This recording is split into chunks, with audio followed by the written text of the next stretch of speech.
Alright, come on now. Can't have you laying down on the job. Ugh. Good lord. What have you been eating lately? You don't look like you've gained any weight, but dear lord. You do realize that whenever you gain weight, I gain weight. Like, you're being selfish, I'm just saying. Oh, groggy. Yes. Look, you need to get up.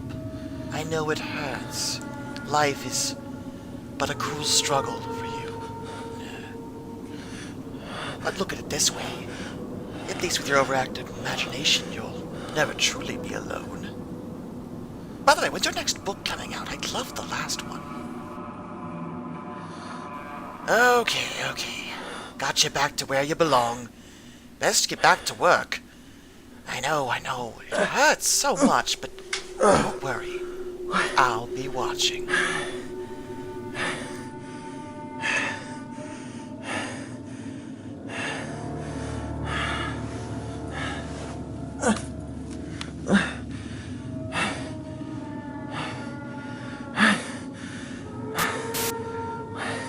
Hello, Mr. Darkness. You've met with a terrible fate, haven't you? Shut up. Who are you? Now, calm down. Don't be so hostile. Oh, that's Rich. I'm but a messenger. Whatever. If you wish for your liberation, you must complete what you started. Also, did you get my review requests? No. I posted them on like every video you've made. No, that's not...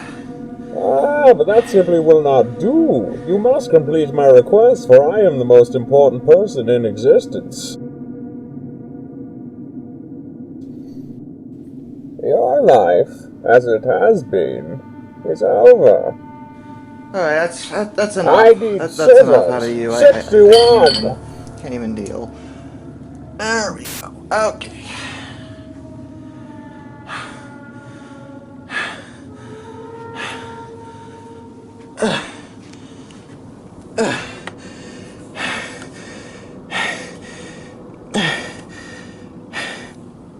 What's happening to me?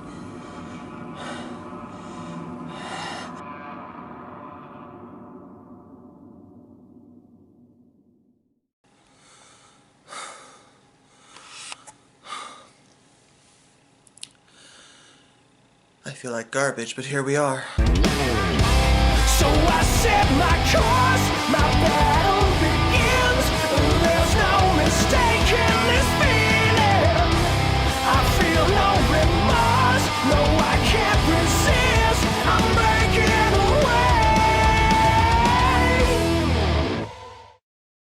At long last, a new game is upon us. One that will... I don't know what it's going to do. I haven't actually read anyone else's opinion on it, so I'm just going to give you mine, since I've already beaten it, played through it on stream. Most of you missed that because you all hate me, but it's okay. Everything's great. I am in such a good mood. Let's just talk about Resident Evil 8, or Resident Evil Village, if you prefer. It's in the Roman numerals, in the village. Did you miss that? Okay, well, good. I'm glad you missed it, because you're an idiot. How about that? Okay, so Resident Evil 8 is a follow-up to 7. And in fact, it is a very direct sequel to 7. There are many things about it that have everything to do with what happened in Resident Evil 7. So from the get-go, I will tell you that it's probably a good idea for you to play 7 if you haven't before playing 8. This isn't one of those sequels where it's like, yeah, you could play the previous game, but it's not really a big deal. No, not in this case. It really needs to be played prior to playing 8. You need to play 7 first. I mean, you don't need to, but it would enhance your experience. Let's put it that way. Once again, you take control of Ethan Winters, who is, again, a non-combatant, though it is implied that he has had military training since the events of 7, as part of him and his family being brought under the protection of Blue Umbrella, and they had to move and, you know, be away from anyone who knows their whereabouts, except someone does know their whereabouts, and then horrible things happen. The game does a really good job of leading you on, and it makes you think that something's going on, where it's like, this is really sketchy, but then by the end of it, I will tell you that, oh, it all makes sense, everything clicks. It does fit together very nicely from a narrative perspective, and in fact, there are many things in this game that actually attach not just to 7, but the rest of the series of Resident Evil as a whole. So if you're a fan of the older games, there's actually a lot for you here too. Visually, the game is stunning. This isn't even at max settings because my computer can't handle it, but I will tell you that it is a very nice looking game, and naturally sound design and voice acting and everything like that is great too. From a gameplay perspective, it is once again a first-person game, very much like Resident Evil 7. The biggest change I notice is the inventory system, which is actually a lot more like RE4's inventory system, where you have an attaché case and you get to sort things around and everything takes up a certain amount of space depending on its size, so it's more realistic. I actually like it a bit better than 4's though, because I felt like there was a lot of sorting and nonsense you had to deal with in 4, whereas in this game, I didn't find myself needing to sort hardly at all. It probably helps that, unlike 4, it's not very much of an action game, it's more on the survival horror end of things. There are action-y mechanics, and the setting is very akin to something like 4, where it's an isolated village of crazed villagers and things like that, but at the end of the day, it's still rooting itself in the classic survival horror formula, much like 7 attaches itself to, as well as the older games. There are action beats though, and it is a lot more action focused than 7 was, but given that 7 really didn't have much of an action focus hardly at all, that's not really saying a lot. The one thing I really noticed about 8 as a whole was that it seemed to draw every positive thing you could say about the previous games and throw them all into the mixing bowl. Like, yeah, it has the action and setting of 4, but it also doesn't lose the survival horror aspects that make the series what it is. So it's a lot like the older games with the isolation and the fear factor, as well as running from, you know, such horrible monsters trying to get away, because there are plenty of times where you can't stand and fight, though you can do that a bit more easily in this game. Early on, it's usually not your best case scenario to do that. The plot is astounding. Like, actually, this is probably one of the best stories in a Resident Evil game. I'm not going to tell you anything about it, because the game just came out, and all the footage I take is from the early game, so most of this won't spoil basically anything about the game so far, because I don't want to ruin it. It really is a captivating and interesting and heartbreaking story overall. Like, it is one of the best tales that Resident Evil has ever told, period.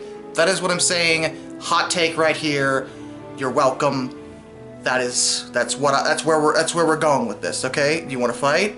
Good, because I'll win, because I don't care what you have to say. I'm so over everything right now. I'm sorry, I'm in a really bad mood. Did you notice? The game is full of bosses to fight, things to explore, treasures to unlock, and it's got more of an open aspect where you can look around and go in different directions to find bonuses and treasures and things you wouldn't have gotten otherwise. So it's a little more open-ended as a result from by design.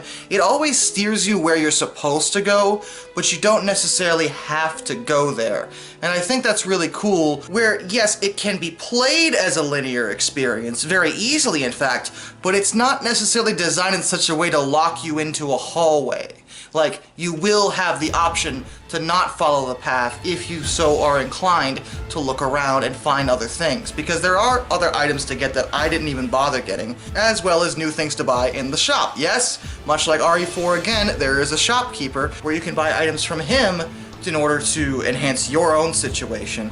The shopkeeper in this game actually has a lot more to do with the story than the shopkeeper from RE4 did, although I admit he's not nearly as endearing as, you know, what are you buying? A little harder to compete with that, to be fair. In terms of the bosses, well, there are plenty. I'm not going to spoil all of them because that would be ruining everything, but I will talk about the ones you already know about, namely Lady Dimitrescu and her daughters. The daughters in particular are way more attractive to me than I care to admit, and that's alarming because they really do want to kill you and they don't believe in safe words.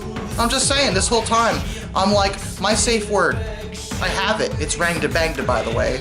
And they ignored me every time. Like every time I tried to say it, they were just like, no, we're still gonna kill you. It's great. But like the whole time, it seems to like this hyper-focus of like on sort of a sexiness about them. It was obviously intentional. Doesn't help that Lady Dimitrescu, that sounds an awful lot like dominatrix to me. And no, it's not Lady Dimitrescu because they pronounce it Dimitrescu in the game. So I'm right, you're wrong. Don't argue with me about this. I know there's a U at the end, it's French, go away. Anyway, running from her is a pretty scary situation since she cannot be fought, at least not at this point in the game. So yeah, that is definitely an intimidating thing to deal with. But again, I'm still in the boat where I'm like, I'm not really that attracted to Lady Dimitrescu. Her daughters, though, just stop it. Please stop being attractive, because this is why I get my heart broken, okay? I always go for these women who are clearly going to hurt me, and then what happens? Every time. Every time, people.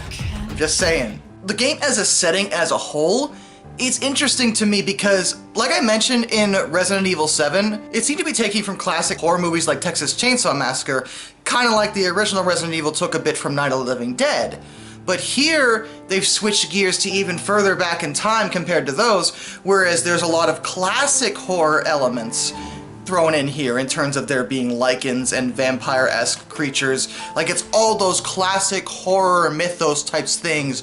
Swamp creatures, werewolves, vampires, even gargoyles are thrown in the mix. It's all those old school horror tropes that have been since reimagined, but here they're left well enough alone in their own way, but still kind of like thrown in the mix with Resident Evil lore to try to make them apply to the whole bioweapon thing while still being recognizable as things like vampires, for example. It's actually really cool the way they handled that. I legitimately love the game for this because I think that this setting and this application to these old school horror tropes is one of the more unique takes on them as of late. I will tell you that this is definitely the end of Ethan Winter's tale, just like Capcom said it would be, but I'm not going to tell you exactly what happens. You'll just have to play the game for yourself. But I will say that it is absolutely worth it to play through.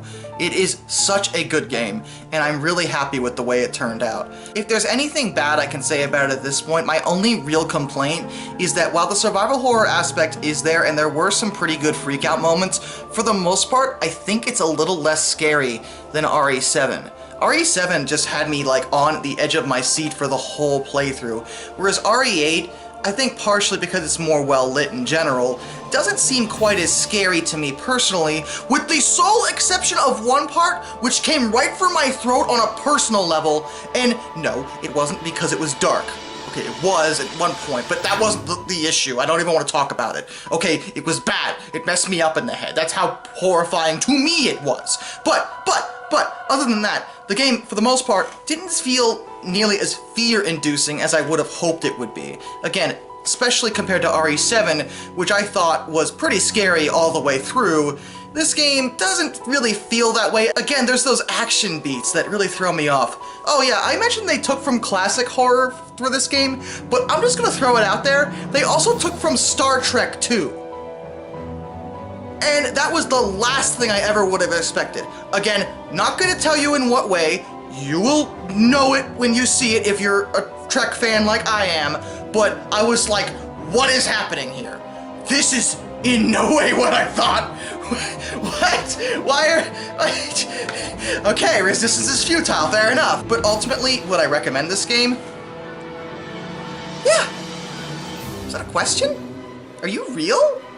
This is a great game. No, seriously, if you're a fan of Resident Evil, I would strongly recommend it. It doesn't feel as revolutionary as 7 did, but that's because it's doing what 7 did, but trying to do it better. So it actually succeeds in that level as a sequel. And when my only complaint is that I wasn't scared nearly enough, except that one part, I think that says a lot about the game as a whole. So whether you're willing to drop $60 on it right now, or wait for it to, drop in price, that's totally on you. I'm not going to tell you what to do, but I will say that it is definitely worth it either way, and it is another great installment in the Resident Evil series as a whole, and I can't wait for the next one, I think.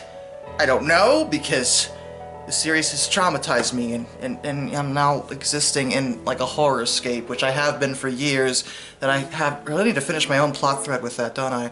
Okay, I'm getting meta. Alright, so, till next time, this is Darkness, and I bid you all a fond farewell.